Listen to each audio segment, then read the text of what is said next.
बीच Netanyahu America पहुंच गए हैं। इजराइल के पीएम नेतन्याहू अमेरिका पहुंच गए हैं। वॉशिंगटन में ट्रंप से मुलाकात की है और आपको बता दें कि वॉशिंगटन में ट्रंप और पीएम नेतन्याहू की मुलाकात हुई है। ट्रंप प्रशासन के अधिकारियों से भी नेतन्याहू की मुलाकात हुई है। तो आईडीएफ चीफ ऑफ स्टाफ और कई नेता इस मीटिंग में मौजूद रहे हैं। ट्रंप सरकार के साथ साथ इजराइल की ये मीटिंग हुई है।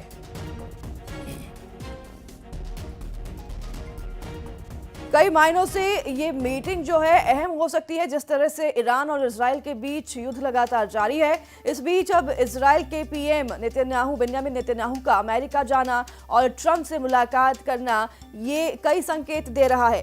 ये भी बात सामने आ रही है कि किसी भी वक्त अमेरिका ईरान पे हमला कर सकता है, क्योंकि अमेरिका से भी ईरान को कई बार चेतावनी दे दी गई है। जिस तरह से ईरान भी लगातार मिसाइल हमले इजराइल पर कर रहा है, उसके बाद अब नेतन्याहू की ट्रंप से मुलाकात काफी अहम हो सकती है। क्या ये संकेत है कि अब अमेरिका की तरफ से भी वॉर किया जा सकता है, ऐलान हो सकता है, क्या हमला किया जा सकता है अमेरिका की तरफ से ईरान पर?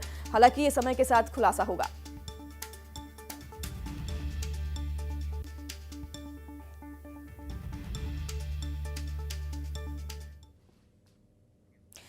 जैसे जैसे जंग आगे बढ़ रही है, इजराइल और ईरान का युद्ध भीषण होता जा रहा है। शुक्रवार को ईरान ने इजराइल के कई शहरों पर हमला किया। ईरान ने इजराइल की राजधानी तेल अवीव, हाइफा, यरूशलेम में बैलिस्टिक मिसाइल से हमला किया, जिससे इन शहरों में काफी तबाही देखने को मिली।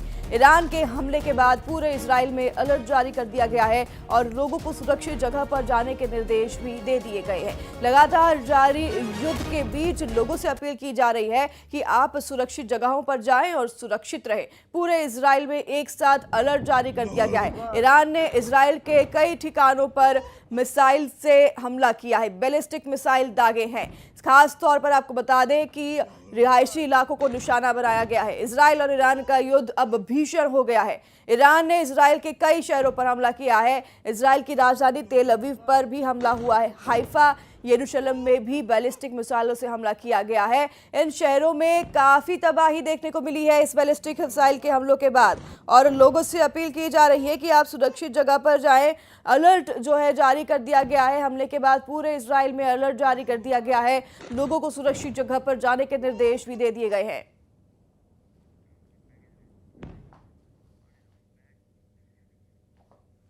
अगर भूलकर भी इजराइल और अमेरिका ने ईरान के सुप्रीम लीडर अली खामनेई को जान से मार दिया, तो यकीन मानिए दुनिया परमाणु जंग में तब्दील हो जाएगी और पूरी दुनिया तबाह हो जाएगी, क्योंकि अब ईरान के साथ रूस और चीन चट्टान की तरह खड़े हो गए हैं। रूस और चीन के इसी एक्शन से इजराइल और अमेरिका बुरी तरह से बौखला गए हैं।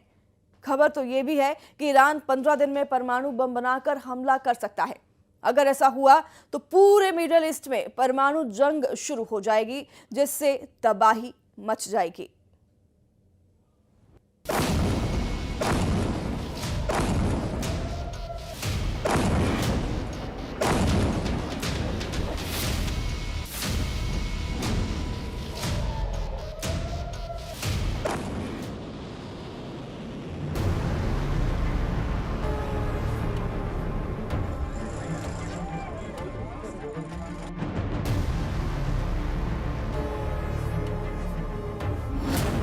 डरपोक निकले ट्रंप, फंस गए नेतन्याहू।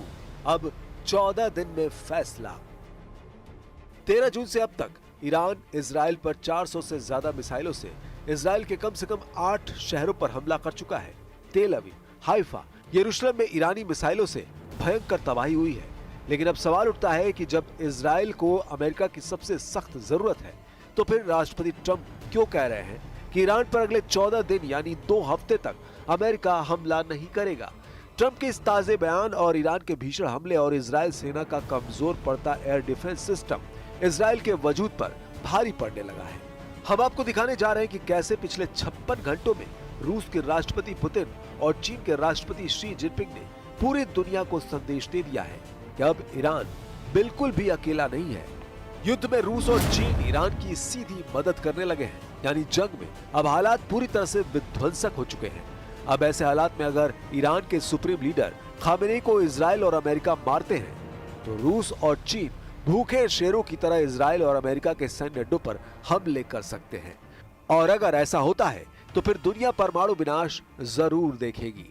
लेकिन इस बीच इजराइल अमेरिका के धोखे से बौखला गया है। उसे जरा भी अंदाजा नहीं था कि जो अमेरिका अगले 24 घंटे में ईरान पर हमला करने जा रहा था, वो अमेरिका अचानक ईरान पर हमला करने के लिए 14 दिन का वक्त क्यों मांग रहा है। ईरान का असली युद्ध शुरू, रूस चीन ने पलटी बाजी। पहले आप ये जान लीजिए इस वक्त इजराइल और ईरान एक दूसरे पर किस तरह से हमले कर रहे हैं। इजराइल ने पिछले 24 घंटे में ईरान के अराक परमाणु केंद्र पर 60 जेट से हमले किए हैं। दावा किया गया है कि ईरान के अराक में मौजूद परमाणु फैसिलिटी को भारी नुकसान हुआ है। दावा किया जा रहा है कि ईरान के अराक परमाणु केंद्र में ही ईरान के परमाणु बम बनाए जा रहे थे। लेकिन रूस के राष्ट्रपति पुतिन ने मीडिया के सामने ऐलान किया है कि इजराइल ने ईरान के जितने भी परमाणु केंद्रों पर हमला किया है, उसके सभी भूमिगत परमाणु फैसिलिटी पूरी तरह से सुरक्षित है। यानी ईरान के नतांज अराक पर हुए इजरायली हमले रूस के मुताबिक नाकाम साबित हुए हैं। इधर ईरान ने इजराइल के परमाणु केंद्र नेगेव पर हमला करने का दावा किया है। ऐसा माना जाता है कि इजराइल की राजधानी तेल अवीव से कुछ दूरी पर यह अड्डा है जहां इजराइल के परमाणु बम रखने के दावे किए जा रहे हैं। अब आप ये जान लीजिए कि 8 दिन की इजराइल ईरान जंग में कैसे ईरान ने इजराइल पर भीषण हमले शुरू कर दिए हैं और क्यों कहा जा रहा है कि रूस और चीन ईरान का अब जमकर साथ देने लगे हैं। युद्ध में ईरान का सीधा साथ दे रहे हैं रूस और चीन। चीन और रूस से तेजी से ईरान पहुंचा रहे हैं हथियार। रिपोर्ट में दावा किया गया है ईरान को बचाने के लिए चीन ने समंदर में जासूसी युद्धपोत तैनात कर दिए हैं। रूस ने ऐलान किया है कि अगर ईरान के सुप्रीम लीडर अली खामेनेई को मारा तो होगा भयंकर सर्वनाश। इजरायली मीडिया में दावा किया गया है कि 15 दिन में परमाणु बम से हमला कर सकता है ईरान। वॉशिंगटन में आपातकाल मीटिंग हुई है क्योंकि ईरान के पलटवार से सख्ते में है ट्रंप। ईरान, रूस, चीन से घबराकर ट्रंप ने 14 दिन तक ईरान पर हमला न करने का फैसला लिया है। तेल अवीव, हाइफा में भारी तबाही हुई है। ईरानी मिसाइलों ने इजराइल में मौजूद माइक्रोसॉफ्ट ऑफिस को मिसाइल हमले से उड़ा दिया है। इजराइल के परमाणु अड्डे नेगेव पर ईरान ने मिसाइल से हमला करने का दावा किया है। खबर यह भी कि ईरान के डर से अमेरिका ने कतर के अड्डे से 40 में से 37 जेट हटा दिए हैं। ईरान की सेजिल मिसाइल ने इजराइल में मचाई तबाही।